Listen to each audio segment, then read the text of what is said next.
Hello and welcome. My name's Richard Wasson, and this is the MCI Podcast.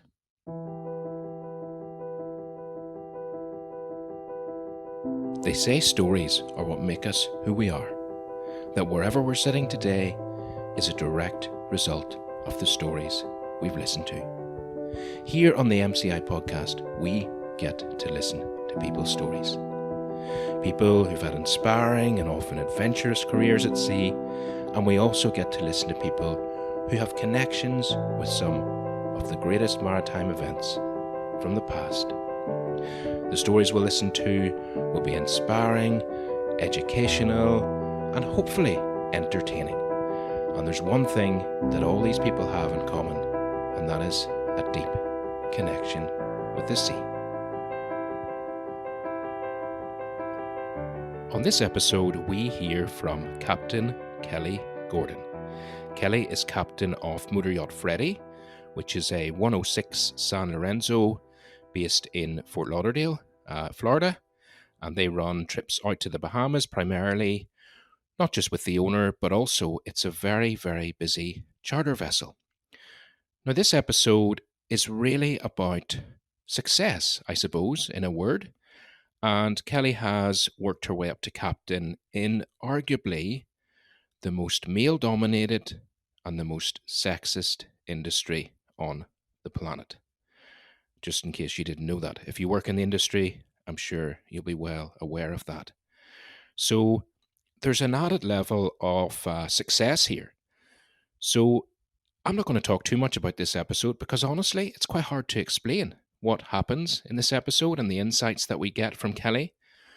But let's just say we originally planned this episode to help females who wish to work perhaps their way up to captain in the yachting industry.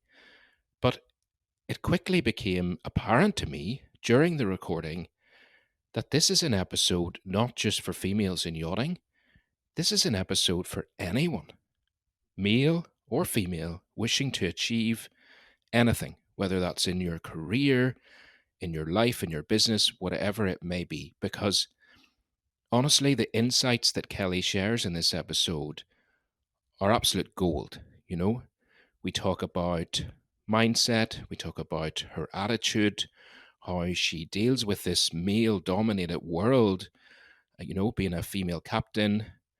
And generally, it's just a really good, authentic conversation. So I think the best thing to do is not for me to ramble any longer because I really want you to hear this. So without further ado, let's hear Kelly's story. Enjoy. So, Captain Kelly, hello, how are you? Welcome to the podcast.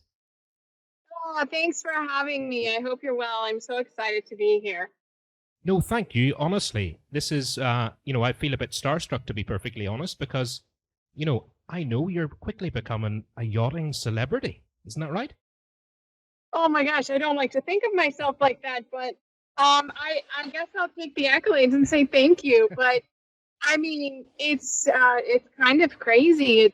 It's I knew that I wanted to be a voice for women in this industry, but I didn't realize how much of an impact my voice could have. And so it's humbling, but it's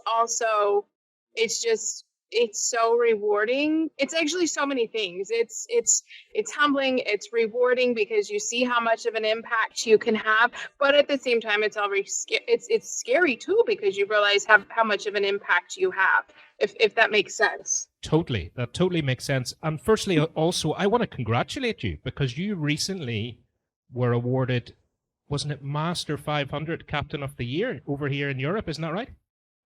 Is that not insane? Oh my God, I'm still on cloud nine from that. Is that not insane? And what I think is so maybe even more cool about that is it's from an awarding body that really ACREW is their footstep is on your side of the pond, right? So Yeah. so you're in Europe and I'm in the United States, and so to be able to be invited and to receive an award across the pond is just amazing. I know, ACREW is obviously trying to have a worldwide representation for the yachting industry, but to have received that with my presence being mainly, my physical presence being in the US, that's just, like I said, I'm still on cloud nine. No, brilliant. I think it's absolutely fantastic, and well done for that. I mean, yeah, it's just unreal, and I'm sure that'll take your presence and the impact that you talked about even to higher limits again. When people see that you've done that and you've won that and you've been awarded it, it's fantastic. Well, thank you. And I mean, I even saw that there, at the event, and it was cool. I had women from all ages, being young in the industry to older in the industry to shore based, coming up to me, talking to me, telling me, keep doing what you're doing because it's making a difference. And to hear that is actually inspirational for me, because I've kind of it all kind of started off as an accident, really, but it's all snowballed into my captain's classroom and just my daily inspirational insights and getting started in the industry to technical stuff in the industry to what life's like on board. And sometimes you ask yourself, well, am I making a difference? Am I doing the right thing doing this? And to have so many women, even men too, it means a ton to me when the women come up to me and say, you're making such a difference, keep doing it. But I think what's even really cool too is when the men champion me along and they say, what you're doing is awesome. You're really being a great role model for the industry. And so it's cool. It really is. No, it's absolutely fantastic. And I want to go back a little bit. So we'll obviously get to what you're doing now, and you're captain of Motor Yacht Freddy. We'll get to all that, but how did it all start? I know, didn't you have a career previous to yachting? Tell us a little bit about that, and how did you get into yachting? I did. I got into yachting. It was totally accidental. So I grew up in the middle of the U.S. in north central Indiana on a small farm. So I was really the furthest thing from yachting, and had wanted to be a veterinarian all of my life. And so I went to undergrad school and studied chemistry and got my bachelor's in that. And I was young at the time, 22, which, when you're 22, you don't feel young, but I realize how young I was now. And I decided not to go to veterinary school, which had been my lifelong dream. And to be honest, so I struggled with that. So then I said, okay, now what are you going to do? So I said, well, I guess I'll get my master's in chemistry because that just seemed to make complete sense at the time. And then, so I did that out on the east coast of the U.S. in North Carolina. And started, after I finished my master's, I started teaching at a college. So yes, that's the former career. So I was a chemistry professor. And I had a non-traditional student one year say, you're new to the community. I'm heavily involved in the community. And what I mean by her being non-traditional is second career, So she was a little older, and she had a pretty good foothold and involvement in the community. And she says, I'd like to show you around. And our first outing was to a party on a motor yacht. And I literally got no further than the back deck. And I said to myself, this is what I want to do. Wow. And the crazy thing is, I didn't know bow from stern or port from starboard. I knew absolutely nothing. Wow. So. And what happened? Yeah, I know, right? What happened then? What happened then?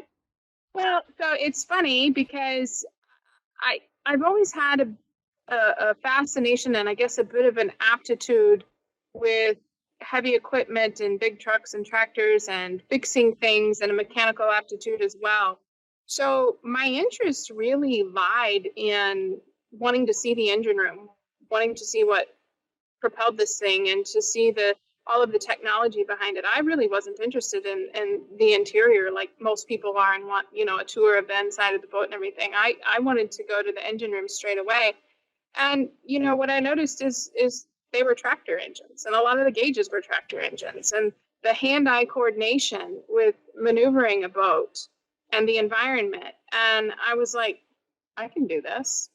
I mean, little did I know how little I knew, but there was just an immediate fascination. And I kind of likened it along the lines of heavy equipment that I dealt with back home. And I saw that there was a challenge, and there was just this feeling. I think being on the water too is so calming to me.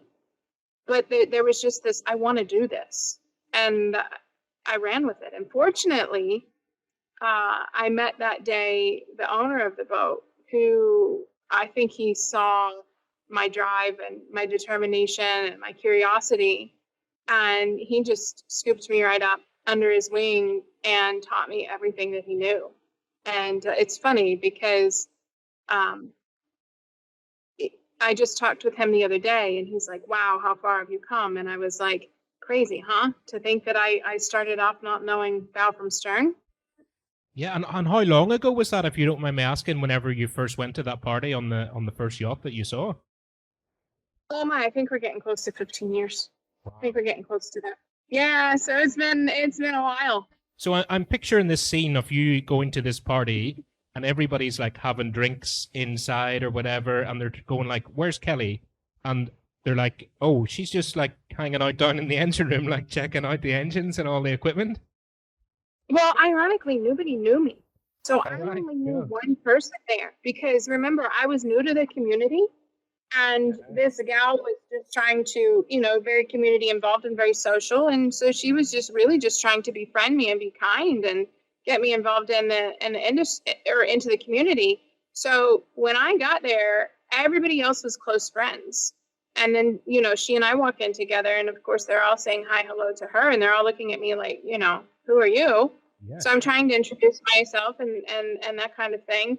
But, so immediately I wanted to see what was going on below deck, so to speak, the engine room and such. And so I did get a quick tour of that, but then I stayed alongside the captain, or at least so that I could see what he was doing the whole time he was driving. I was up on the fly bridge watching him maneuver. We had bridges to go through and the docking and undocking process.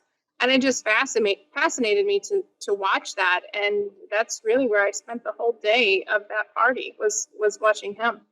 And can you remember the point where you made that decision, I am going to go as far as I possibly can in this industry?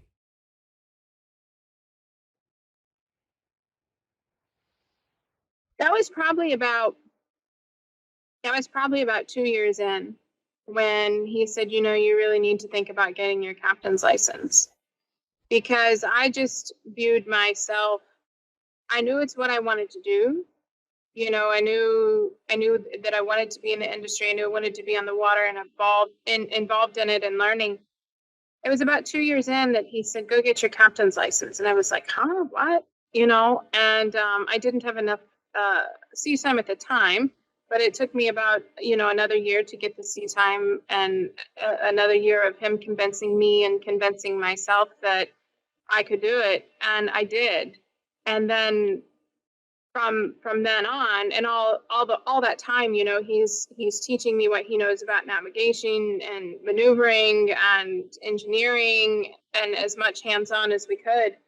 And so then I did that, and I went and I got my first of my license, my over here on Coast Guard, it's called your 6-pack license. And that was the first license that I got.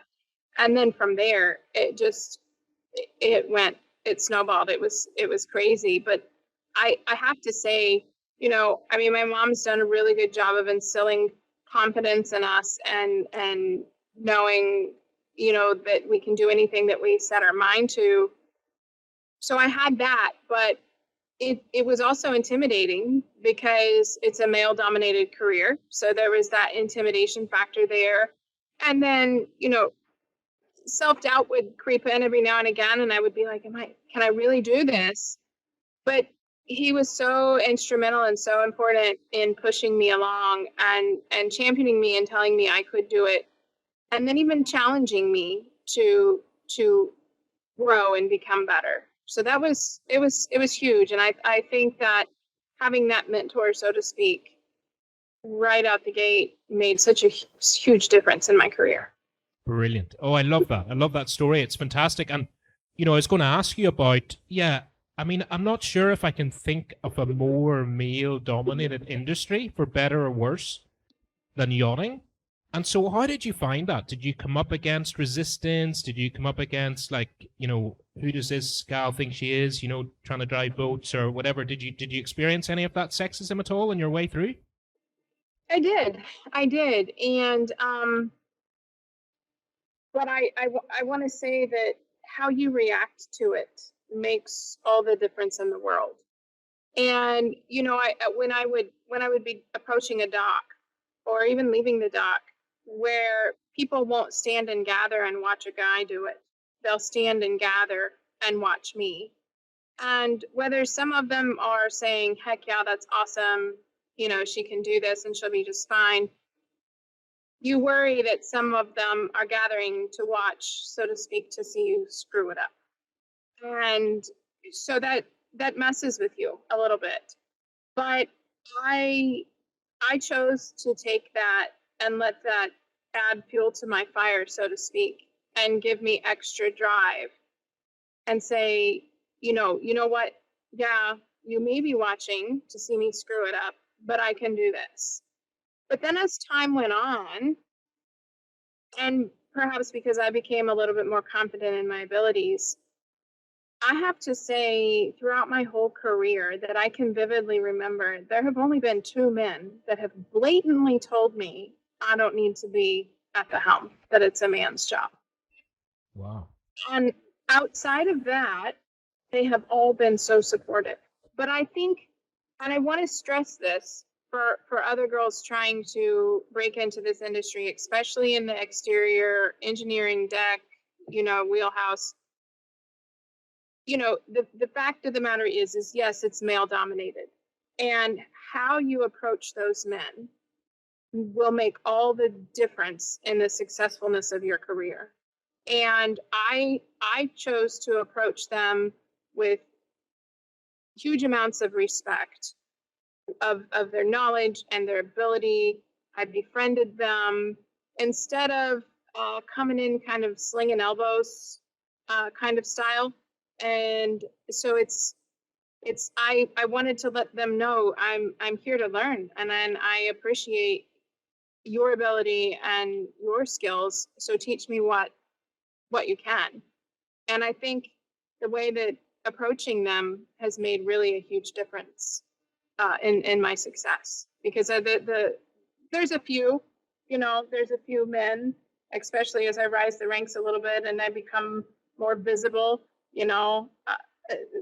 maybe 3. I said 2, but maybe 3.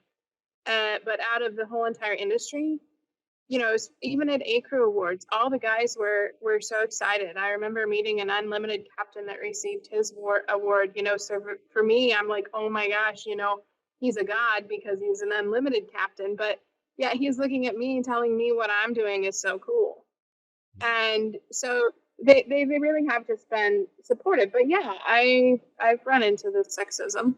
And so what's funny is, and it's more, I don't know that I want to say sexism on a day-to-day, but it's funny. I just walked on the boat earlier today. I'd been out running errands and came back in, and there were some guys there working on refrigeration.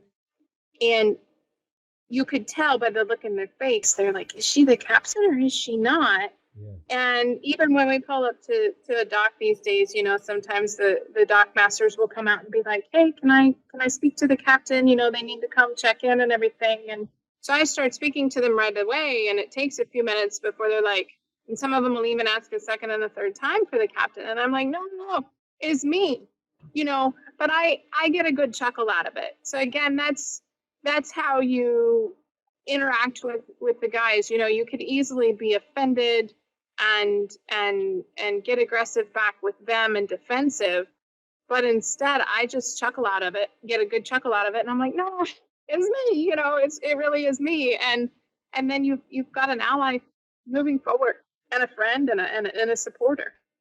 Brilliant, Kelly. This is awesome. I can already tell that a lot of people are going to benefit from this, not just females, but males as well, because what I'm hearing from you at the minute is, I suppose, 3 things. One is mindset, just that mindset of going forward. And the second thing is resilience. And the third thing, I suppose, is it wraps them all up, is attitude. So I would ask you, you obviously learned some of those from a young age. Do you think people can learn those skills later in life? And how much of those have you learned later in life, or how much would you attribute to your upbringing? Oh, I absolutely can you learn them in later in life. And that's something that I guess sometimes I wish, when people did invite me to do talks and articles and stuff like this, that they would ask more of. So heck, maybe I should just do some blogging myself, but thanks for asking. And you're the first person to ask about that. But you're right. Mindset is so, it's everything. But here's the thing that I wanted to stress was that learning those skills, developing those skills later in life, it's not a fixed, okay, this semester of my life, I'm going to work on my personal development. It is lifelong. And when I was younger, I struggled with, I was always very confident, very determined. My mom instilled that into me, and I think it just started from very basic conversation. When I was young, I wanted to be the trash truck driver, and my mom says, "Okay, you can do that." And then it was, "Mom, I want to be an astronaut," and she's like, "Okay, well, you get a little bit motion sick, so we'll have to figure that out, but you can do it." "Hey, Mom, I think I want to be the next female president," and she's like, "Okay, well, we can do that too." So she was always, I love that. no matter what I said I wanted to do, she was always like, "Okay, yes, you can do that. We'll figure it out. I'm supportive." But even with the confidence and the determination that I had as a little kid, I dealt with depression in my younger years. And that gets into your self-esteem, and that gets into the way that you talk to yourself. So I have been committed to, since very, very young, and still to this day, and will be forever, to personal development, to personal growth. And if I can say one thing, the conversations that you have with yourself are the most important conversations you'll ever have. And what I mean by that is how you talk to yourself. I mean, we have conversations with ourselves all day, every day. Mm-hmm. And how you talk to yourself and what you tell yourself really is, that's where it's at. That is where it's at. And I was working with a crew member a while back, and she was really doubting herself and saying mean things about herself and her ability. And I said to her, "Would you say these things to your best friend?" And she goes, "Well, no." And I said, "Well, then why are you saying them to yourself?" Great question. It's when you put it that way, and when you think about it, and even today, look, I mean, I deal with I worked through the depression and stuff like that, and I'm 41 now, and last year I said 40 has been the best time of my life, the happiest I have ever been, and 41 is continuing on to be so. But it's because of the work that I've put in. It's the work that I've put in, and personal growth, and developing my self-esteem, and maintaining and increasing my level of confidence, my resilience, my attitude. But then that starts with yourself. And so then if you get it with yourself, and you're not going to have it right every day, you're going to have days you do a better job at it than others. But then that goes out to the rest of the people. So again, kind of going, I guess, circling back here, is how I approach the men in this industry, with it being so male dominated. But no, I'm so glad you asked me that question, because you nailed it. Mindset, resilience.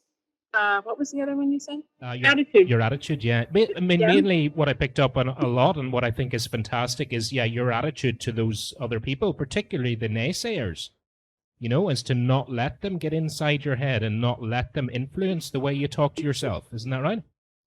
Yeah, absolutely. And sometimes it's hard, especially, and it always seems like, a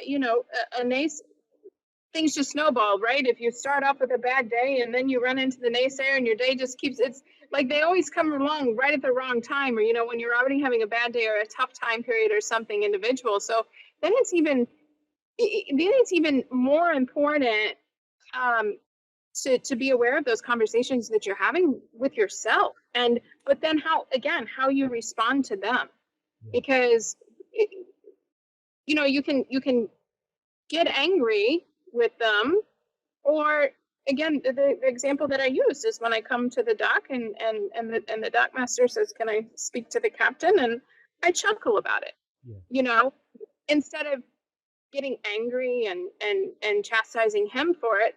Well, then I laugh, he laughs, he apologizes, and then we joke about it, but it goes from there, because now I've created a great relationship with this guy, and there's so many of them that would just do anything for me, and so then it snowballs in the positive way, right? So you can have it snowball into the negative way, or you can start off on the right foot and snowball into the positive way. So attitude is just, it's huge. And like I said, I don't get it right every day. I mean, there's days that I'm, stressed or cranky or just, something's going on. But those are the days that you have to work even harder at it. So let's this is gold, by the way, Kelly. This is absolute gold that you're talking about here. Not for everybody, not just in the industry, but in life. So let's use a practical example. So I'll take you back to maybe like the first or second time, you were docking the boat. And as you said, people come out and they want to watch the women park the boat or whatever it is. And how are you talking to yourself in order to achieve that successfully? Even now, whenever you drive the boat and you're doing maybe a tricky docking, how do you talk to yourself in your own mind? What do you say to yourself?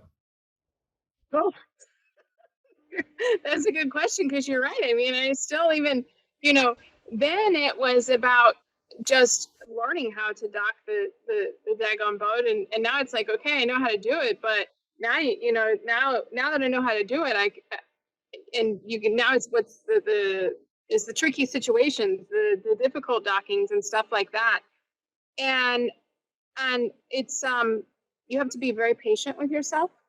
I have, when it comes to maneuvering and navigation, I have heaps and heaps of patience. You have to be very patient with yourself, and when you have that patience, that energy also radiates to your crew. So then your crew become very patient, and if it's tough conditions and it's taking you a while to make that maneuver, they're in turn going to be patient. So then that just feeds back amongst each other.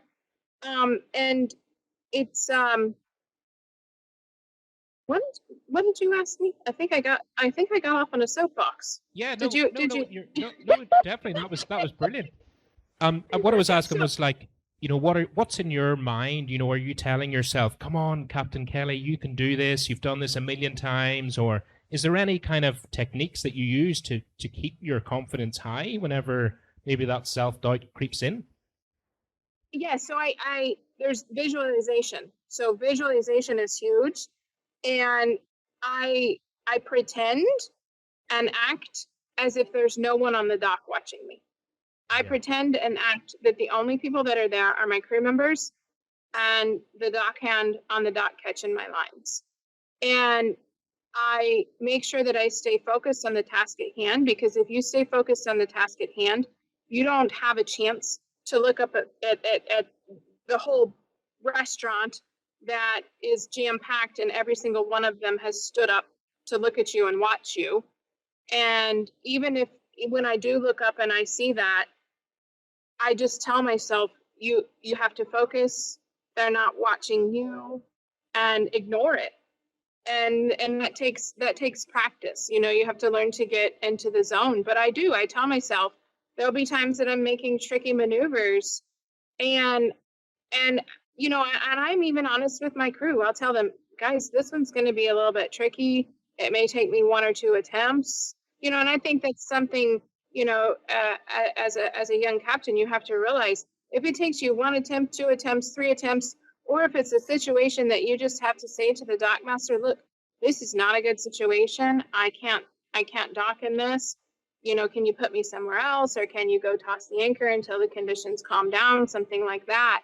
And then that's a whole nother conversation that you need to be able to have with yourself as a captain, to know your limits. And so it's, yes, I do cheer myself on, and I tell myself, okay, settle down. You've probably done this maneuver before. Or I use huge visualization techniques. So I'll sit and think for a little bit about, how I'm going to go about doing this. And, my head is typically way back at the dock before I ever get there. So I've left one destination and I'm hours away from the next dock, but I'm already thinking about what the conditions are there, how I'm going to do my maneuver. So a good captain's going to be way ahead of themselves. And so there's that element, but then there's that, like you're saying, talking to yourself. And I tell myself, just calm down. You'll be fine. You've done this. You have to be your own cheerleader. But you have to know your own limitations, right? You're driving around someone's millions and millions of dollars investment. So you have to keep your ego from getting involved, and you have to know your limitations and when to say, no, maybe this isn't a good choice. Let's go for plan B or plan C. Yeah, brilliant. So you brought me on to another topic there, which obviously is a huge amount of self-awareness.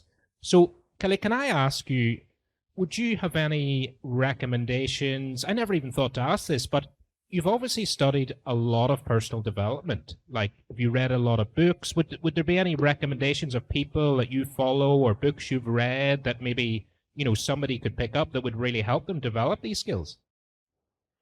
I've been watching here recently some YouTube videos, and he has some books out. I haven't read one of his books yet, but Simon Sinek. Yeah. And you know who I'm talking about? I do, yeah. He talks about the power of your why, isn't that right? Yeah. And I really like his stuff. I mean, but look, even when I was younger, I read any sort of book that I could get my hands on and see. And I started asking my mom for personal development books and self-help, if that's what you want to call them, and growth books when I was in third grade. And I don't know where I got the wherewithal or the I'm missing the word, but to know that how important that was. But I did, and I'm fortunate that I did. But I was very embarrassed. Like, I never wanted anybody to see my bookshelf as a youngster, because my book. I can fully identify with that. Totally, I know exactly what you mean. Still to this day, I have that because I'm quite into personal development myself, and I'm still a bit like that. But sorry, I interrupt. Go ahead. Okay, well, okay, good. I'm glad to know I'm not the only one that's like that, because I've got this bookshelf of books that if you look at it, you're like, oh my God, this woman must be crazy. But it's like, no. Like, personal growth and self-help and whatever tagline you want to use, it's just so cool to me. Like, I found in college, I took an interpersonal communications class, and I was like, oh my God, this is fascinating. So if I say this, you're going to respond like that. But if I just change my physical gestures and say the same thing, then you're going to respond like this. I mean, it fascinated me, but I also dealt with a little bit of a depression as a kid. So I was very driven to try and figure out, what to do with it and how to, I guess, fix it, if you will. And I don't know that there's a fix, but you certainly learn how to manage it. And so, go ahead. I was just going to say, one of the reasons that I would be, reluctant to show people the books that I've read and things is because I would think they would think, well, how come you're not perfect then? Like, how come if you've read all these books, like, how come your life is not just completely sorted and, you're studying all this stuff? You should be a polished diamond by now. Do you know what I mean? But of course, we're all a work in progress, and I very much am myself. So no, I love that interest. That's a great interest. It's brilliant. But how many years does it take you to figure out that you don't have to be perfect? And then you still let that creep in, and you sound like you have very much the personality that I have, where you're hard on yourself and you expect perfection out of yourself, and you don't allow yourself to make mistakes. And I had to learn to change that. So now my mindset, so going back to mindset, my mindset on mistakes is, hell yeah, that's an opportunity to learn. Yeah. So when I mess something up, I'm like, or when one of my crew members mess something up, I'm like, fantastic. This is great. Now we can have a learning opportunity, because it's a hell of a lot easier to learn off of a mistake than it is when we do something perfect. Absolutely. So, yeah. So I changed my mindset, and I say, okay, we made a mistake. Let's learn from it. And I love learning. So like, it's a win-win, or something is a negative situation. And I'm like, well, how can we take this negative and turn it into a positive? And there's always a way if you look hard enough. Brilliant. I could very easily turn this into a coaching session for myself, Kelly, I have to admit, but that would be very selfish. You know what? It's probably the biggest compliment ever, because in all of the interviews and articles and podcasts and such that I've done, like I said, number one, nobody's really brought this up, but for you to say that's a better compliment than complimenting on my captaining skills, because it's lifelong work, and it's hard work, and I don't think enough people put enough time and effort into it, and they should. And there still is. It's 2022, and why in the hell is there still a stigma talking about it? There shouldn't be. I mean, we're getting better, but I still don't want people to see what's on my bookshelf, and that's dumb. I mean, and I'm not so much that way anymore. I've got a couple of books on my bookshelf. I think one by Brene Brown called Daring Greatly, and then the other one called Grit. And I can't remember who the author of that is, but my crew members see them laying around the boat, and I've noticed that they'll ask me, so what's that one about? Or how do you like it? And it's like, it must be because you're either reading it or you're reading something like it, or you maybe have something going on in your mind that you don't want to tell me about, but you're looking for ways to try to fix it. So I when it comes to personal growth and mental health, no pun intended, but I'm an open book. It's what do you want to know? I'll tell you, because I think then it helps other people identify with maybe what they're going through, and to know that there really is a sunny side. Brilliant. And it's very obvious that has had a huge, massive part to play in your success of where you are today, is all that work and all that personal development and the confidence, the mindset, all that stuff. Would you say, is that true, that it's had a massive impact in your success? 1,000%. Yeah, 1,000%. And that, go ahead. I was just going to say, it's interesting, how we talk about this as a stigma and all the rest of it. But if we look at sports stars and, athletes who I like to, not obviously yachting, we're not athletes, let's say, but we're trying to achieve something, we're trying to achieve something successfully. So even back to the 80s, there was that recent documentary with Michael Jordan on Netflix. I'm not sure if you saw it, but I mean, those guys were doing, you talked about visualization. I mean, they were doing visualization in the 80s and 90s and personal development and all the rest of it. And now we know it's massive, massive business in sport. And for sure, I think many, many yacht crew could help with that, benefit from that same thing. So it's fantastic you're talking about this and how much of an impact it has had on your success. It's brilliant. Oh, well, thank you. And visualization is a whole nother thing. And when you said that, it just instantly took me to, again, visualizing.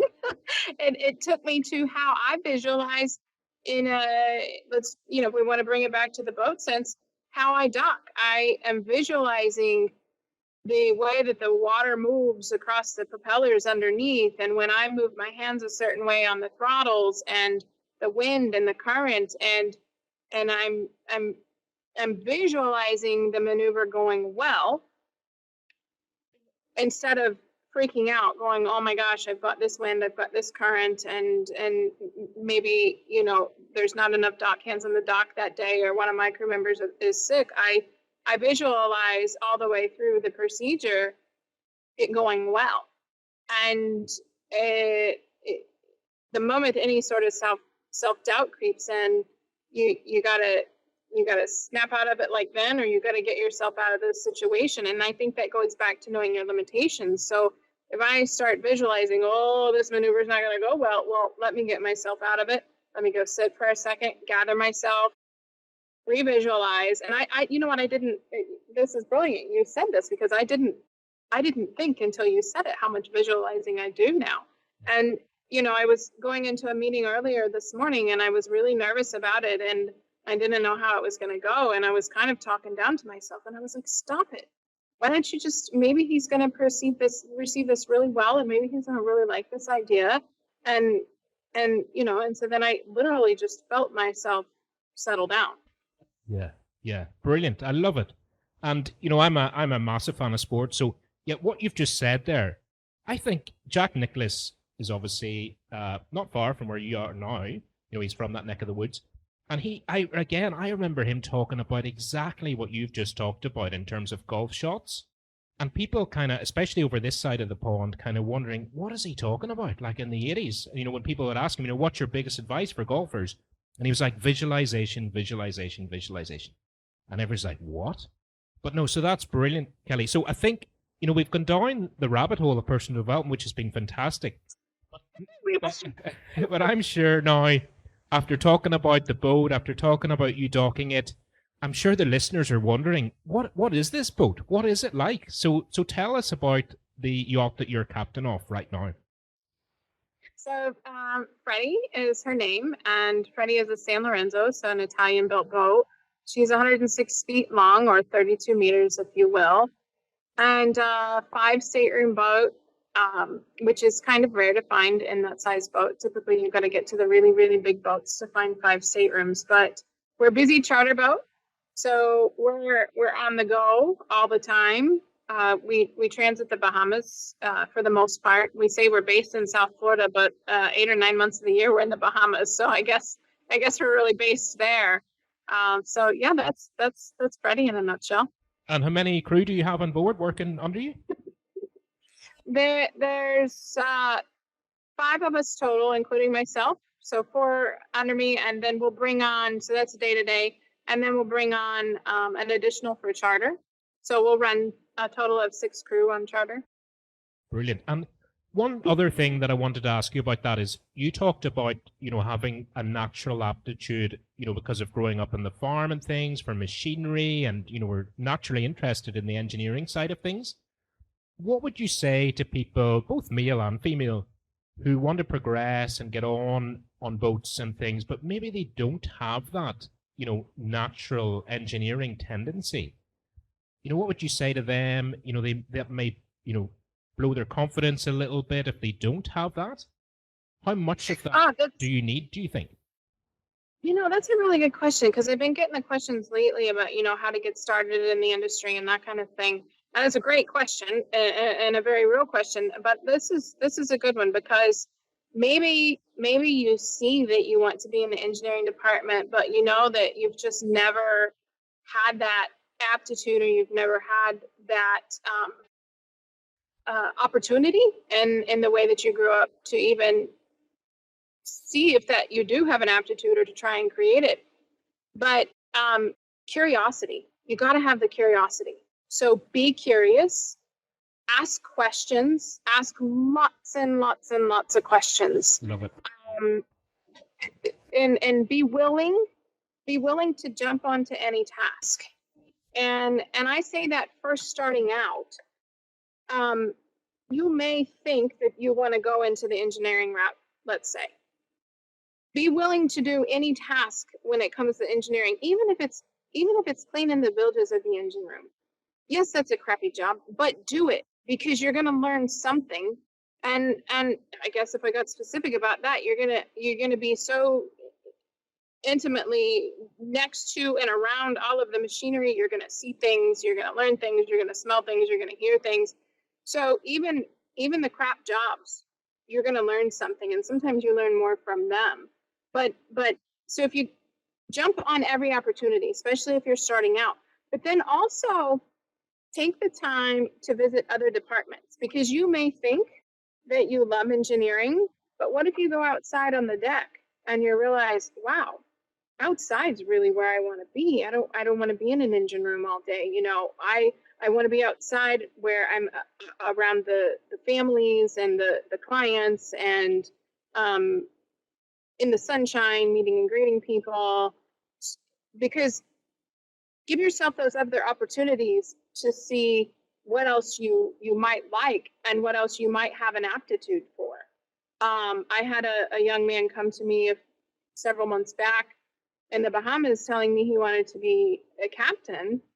And it turns out that he's best suited in the engineering department, solving problems and thinking like that. But it's something that he would have never known until I mentioned to him, why don't you try this? I'm like, my engineering needs some help for the day. I don't need anything out on deck.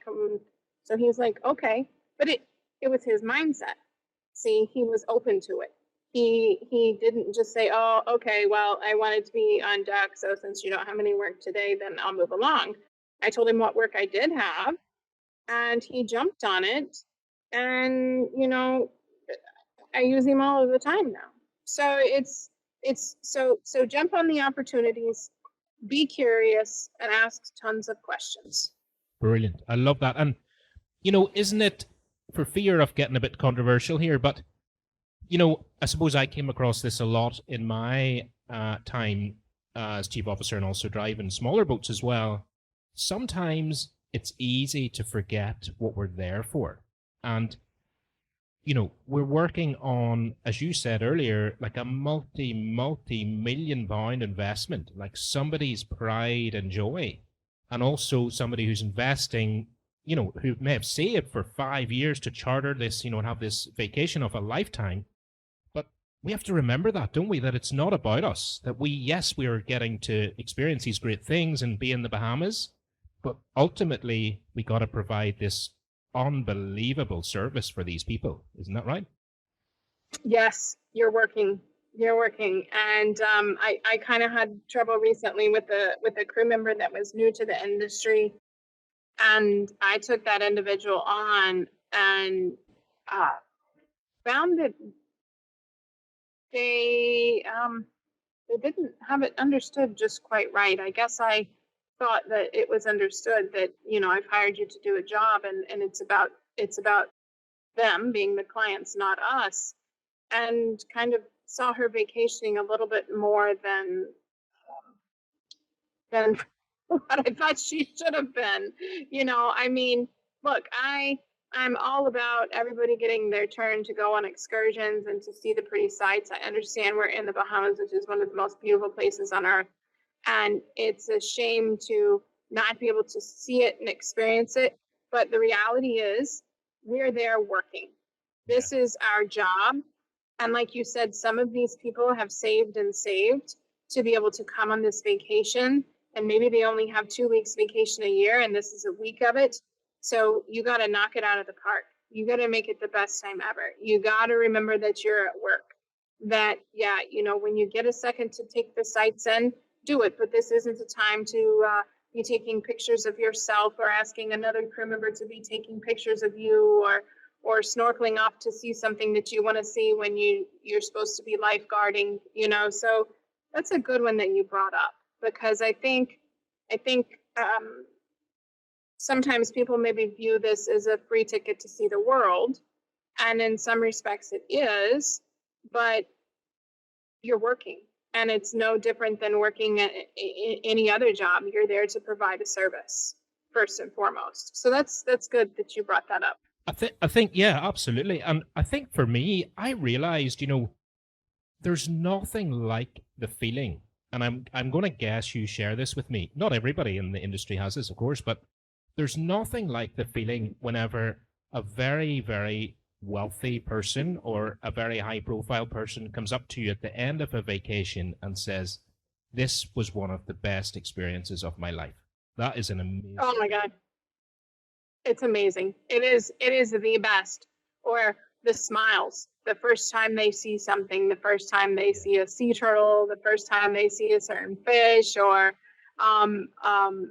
just the smiles, the big wide open eyes, the thank yous, and they're like heartfelt thank yous of this has been the best vacation ever.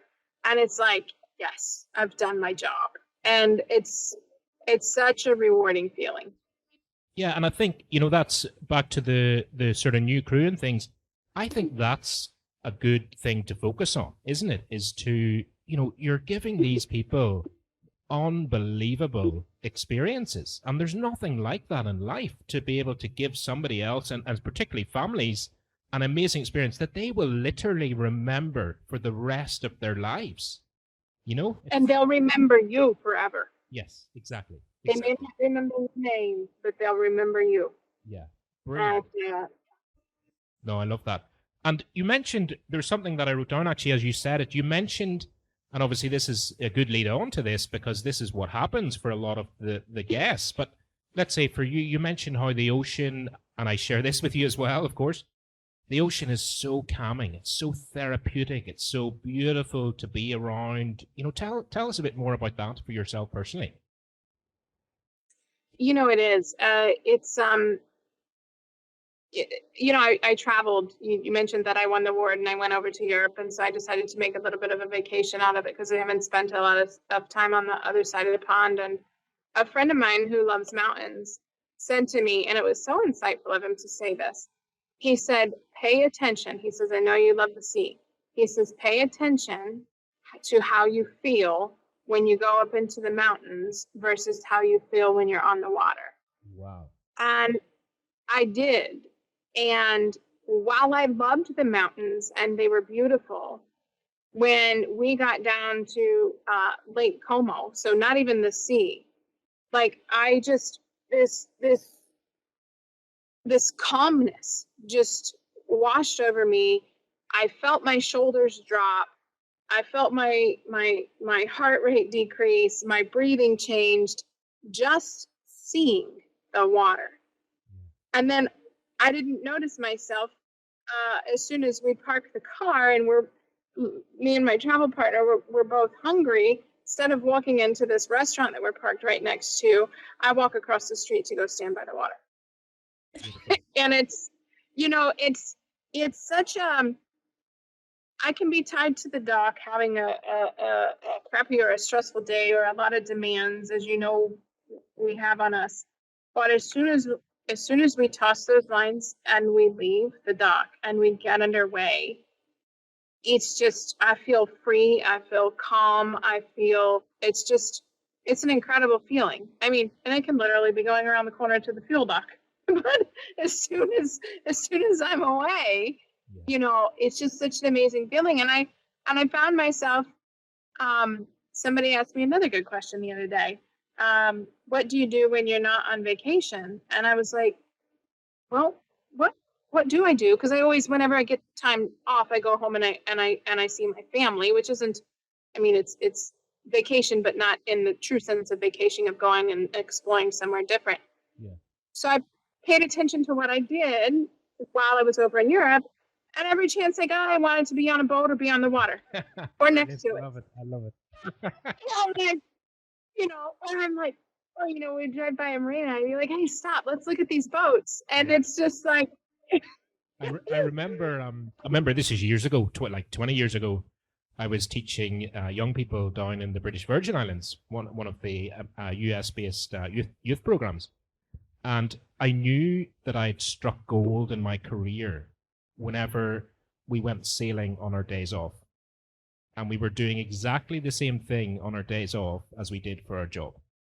And I was like, this has got to be a pretty good career if this is what we're doing on our days off. It's the same thing as what we do when we're working. So I totally get that. It's brilliant. I love it. So the passion is there. I've never thought of it like that, though. I know that, yes, when I go on vacation, I want to be back on the water, but I never thought of it in the reverse of if this is what I'm doing on vacation. Yes, you've struck gold in your career. Like, I know I love my job, but it's never been put to me that way. So you know what? You're right. You're absolutely right. It's funny how, I've been out of the game for quite a number of years now, but actually somebody that you've just provoked a memory here just from a few days ago. Somebody in my current workplace asked me, do you not miss it? Do you not miss, being away in the boats? And perfectly honestly, I don't miss being away. I don't miss, helping other people because obviously you can get that in other fields. But I do miss being mid-ocean. I do miss the long passage. I do, because you can't get that in any other field on the planet. That feeling that you talked about when you cast the lines off and you're away, and for better or worse, when there's no guests on board, whenever it's just the crew and you're totally free and you're on a passage. I mean, that is one thing that I will admit that I'll always miss that, because that is a very, very special experience. No, that's an amazing feeling. You're just completely free, and it's like all the worries and the weights of the world have been lifted off of you. As long as let me just throw a disclaimer in there. As long as you've done all your weather checks and your routing and making sure you've got all your spares and everything on board. Let's just assume that you've done all that. Yes, but when you get out there and you get underway, it's such a freeing feeling. And yeah. So, Captain Kelly, honestly, I feel as if I could talk to you all day for sure, because we're obviously on the same page. But this is what yachting's like, isn't it? We're kindred spirits. We're all like-minded people. So, I'd like to sort of I'm very conscious of your time. I know you're very, very busy. So, like, what's your main passion at the minute? For listeners, we haven't actually really talked about this, but you have now quite a large social media presence. You briefly mentioned it at the start. You're getting the message out there. What's your main passion with that? What would you like to achieve with that? It started off, I guess you could say, kind of as an accident, in which one article was written about me and my deck stew running boats up the inland rivers of the U.S. And which, let me just say, looking back on that's pretty freaking cool, because when you look at an overall map of the U.S. and you see that you've gone from the bottom of the country to the top, and the U.S. is huge, that's very fulfilling. Yeah. But there was an article written over me about that, and then just one went from another to another, and then I was like, I had already created like an Instagram and Facebook account, and I wasn't big into social media because I was like, well, my siblings are, and I'm away, so this would be a really cool way for me to see what they're doing and what they've got going on in their life when I can't just ring them up on the phone. So then I was like, well, I'm doing some stuff. Let me post it on Instagram and Facebook and see what happens. And people started liking it, and then more articles started coming in, and then people started reaching out from me, not just from South Florida, but all over the world, telling me that you've inspired me to open the business. You have inspired me to chase the job. I was just about to give up until I read your story, to then asking me technical questions, asking me how to get started in the industry, or, okay, here's where I am in the industry. How do I progress to the best one? And the best one was this follower that I'd had for maybe 6 months. And I noticed that she never missed a post. She never missed a story. She always liked or commented. And we chatted a little bit. And I noticed one day she said she was sick. And I was like, whoa, wait a minute. You didn't tell me you were sick. She's like, no. She's like, I have a terminal illness. And she says, I was just about to give up. I had quit all my medications, and I was just about to succumb to it until I found your page and listened to your story. And I was like, yeah. Wow. And I was like, wow. And I was like, wow, just wow. And she says, I can't go to sea. She came from, I think her dad was a fisherman and such. So she came from, the sea life. And she says, but I can't be at sea. And she's like, I can be at sea intrinsically through you. And that just hit home. It really did. And I was like, you know what? If even if I just change the life of one person, then I've done my job. But that goes to your purpose here on earth, right? And I guess I could just say simply that we're all on this earth sucking in the oxygen. So while we're going to be here, the least we can do to give back is to try to help others, even if it's to try to inspire people or to be kind to them or help them get started in a career. Like if we're gonna be here taking up space and time on this earth, we need to give back to other people. And so that's kind of, it started at first, really, I call it the micro scale versus the macro scale level. On a micro scale, at first, it started with me just trying to, after I realized I had an impact, that I was like, okay, I'm a woman in the deck department. I want to inspire more women to get out on deck or to get into engineering. I want to inspire women to chase these, let's just call them male-dominated positions, and to be brave enough and bold enough to do it. But then it grew from that. So on a micro scale level, yeah, that's a goal. On a macro scale level, though, it's to encourage people to chase their dreams. And as cheesy as it may sound, I think we need more of that. And I think there needs to be more people championing one another on and telling them you can do it, and sharing real life stories of what they've gone through and what it's like, and on a personal level, on a professional level. And so that's where I'm at with it. And I created kind of off a little side segment that's becoming bigger. It's all becoming bigger now. My captain's classroom.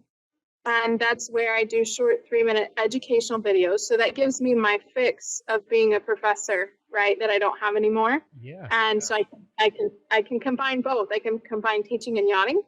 So in the captain's classroom, we'll do short 3-minute little videos on, it could be anything. It could be an oil change. It could be on navigation. It could be on something interior, anything yachting, or it could be how to get started in the industry or your CV.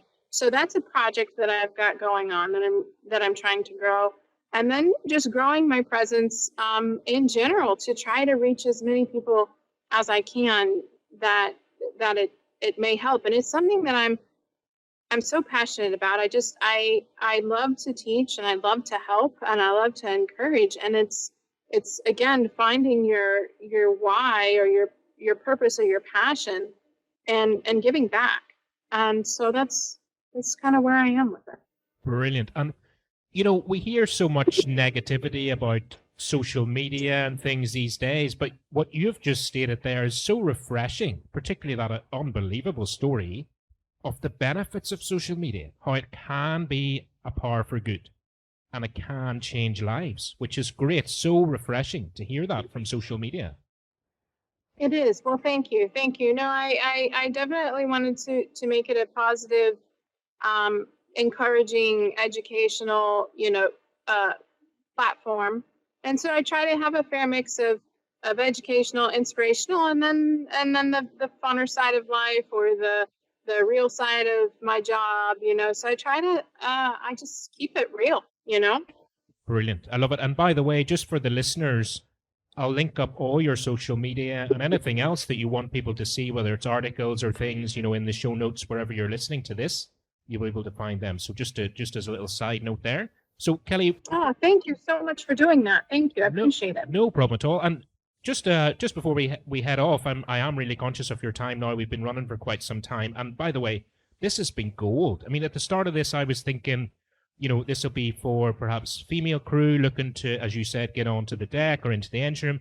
But, I mean, this will be helping everybody, not just in the yachting industry, but as you said, anybody who's maybe unhappy in their career or, thinking about a certain thing, or just giving them inspiration and motivation. So, Kelly, what's next? What's next with Freddie? What's next with you? Give us a little synopsis of what's coming up in the next few months. I can only hope that there's a bigger Freddie in my future. Oh, yeah. Personally, my personal goals are to get my next license in line, which is my 3,000 ton, and I'm working on that. I'm a few classes away, and take command of a larger vessel. And so those are my professional goals, and so hopefully that's it. And then as far as on the other side of things is to just really keep reaching out to as many people as I can, and to keep encouraging and inspiring, and trying to do my job of giving back to the industry and to just the time that we're here upright on this planet. Captain Kelly, brilliant. And I have no doubt about it. You will be driving much bigger boats than Freddie with your professionalism, attitude, and everything that we see online. For sure that's going to happen. You know that's going to happen. I know you know that's going to happen. Yes, thank you very much. But again, it goes back to what you hit on, which was mindset. So no, thank you so much. And I have to say, this has been great. I've been sitting here thinking the whole time, I'm like, wow, this guy's really good. Like he's got, like, you're good at this. I gotta say, the conversation has just been, it's flowed so eloquently and so natural. And you're really, I've enjoyed this so much. I really have. And I would sit here another hour and 7 minutes if I could, but you got to get back to thank work, you so unfortunately. much. I do.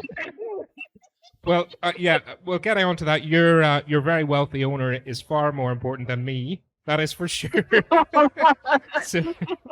So I'll let you go with that, Captain Kelly. I just want to say on behalf of all the listeners and the yachting industry and basically anybody who listens to this, male, female, wherever they are in the world, just thank you. Thank you so much for your time. This has been fantastic. It has, and thank you so much for having me. You're welcome. Okay, chat soon, Kelly. Bye. Take care. Bye-bye. Well, there you have it. And I hope you've enjoyed this episode as much as I have enjoyed putting it together and as much as I've enjoyed listening back to Kelly's insights. I think you'll agree there is some amazing golden nuggets in this episode that are suited to, as I said at the start, anyone really looking to achieve, go far in life, in business, in their career, whatever field that may be. So I encourage you to share this episode because I feel this could really help an awful lot of people. Kelly's insights are just unreal, and I learned so much from her, and I really, really enjoyed putting this together.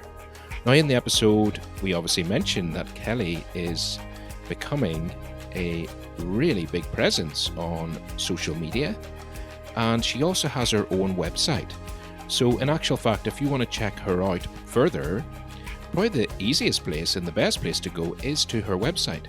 So her domain name is Captain, that's the full word, Captain, Kelly J.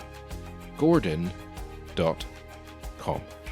And even if you're to do a Google search, Captain Kelly Gordon, because she's becoming such a big, as I mentioned at the start, yachting celebrity, she has a huge presence all over the internet. She's done numerous interviews, she's done numerous magazine articles.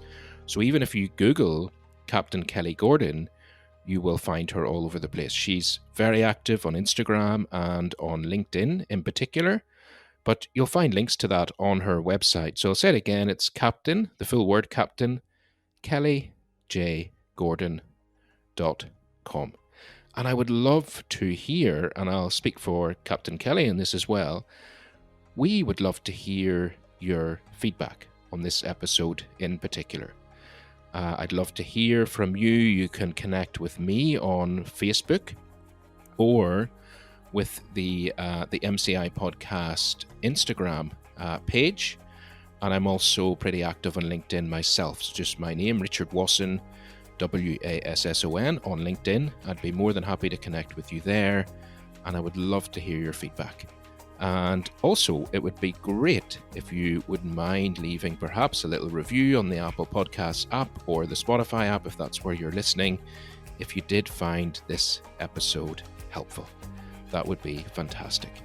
So, on behalf of everybody who's listened to this, I just want to really thank Captain Kelly, because the golden nuggets, the insights, her openness, her authenticity in this episode was just nothing short of amazing. I absolutely loved listening to her, and I love following her online. I have absolutely no doubt that her career really is just getting started. She is destined for huge, huge, huge things.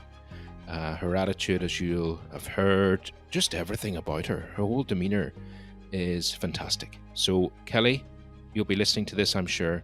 On behalf of everyone who's listened to this, a huge thank you for this conversation. And yeah, that's it for today. Do check back regularly.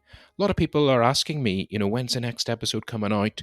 So what I'm doing is I have a schedule, which is basically 2 episodes per month, one around the first week of the month and one around the third week of the month.